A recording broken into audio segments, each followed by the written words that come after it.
Ang sabi ni Harry Roque, eto, lintik lang daw ang walang ganti. O edi inamin mo rin na etong pagsasampa ng kaso na etong si Mans Carpio, na asawa nga ni Sara Duterte, sino daw yung sasampahan niya ng kaso? Ilang opisyal ng Bangko Sentral ng Pilipinas, Anti-Money Laundering Council at ilang miyembro ng Kamara. Ang lakas. Oo. Ang lakas. Ang lakas mangikil kay Attorney Jervil Luistro at pinangalandakan pa na may utang ang kongresista sa kanila. Mga ulagang ito, mga scammer. Tapos ngayon kayo yung may ganang magsampa ng kaso. Para saan? Para daw sa paghihigante. Para daw maghigante. Yan ang napapala nyo. Ang iniisip nyo kasi paghihigante. Kung sana, sinabi na daw sa Harry Roque na kailangang ipawalang o linawin ang isyu na ito.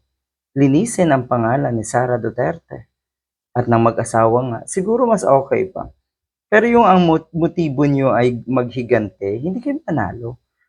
Kayo talaga ang maghihigante. Alam niyo po ba, yung taong mga naghihigante ay yung mga taong winalang hiya. Kayo ang nang walang hiya. Tapos kayo ang maghihigante. Mga gagong to, no?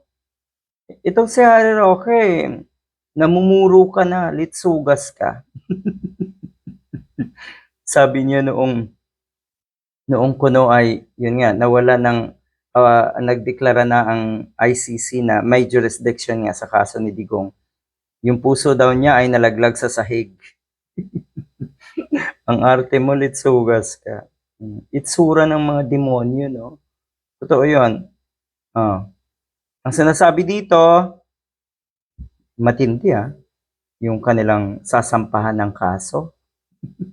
Asawa ni Sara Duterte kakasuhan ng mga mambabatas at opisyal sa paglabag sa bank secrecy. Yan. Yan naman ay ano nyo lang. Ang ibig kong sabihin, yan ay pampalubag loob nyo lang sa mga taga-suporta nyo. Parang gusto nyo sabihin na may lusot pa, may laban pa. Wala na. Tapos na ang laban. Lalo ka na, Harry Roque. Tapos na ang laban mo sa mundong ito. Wala ka ng pag-asa. Promise.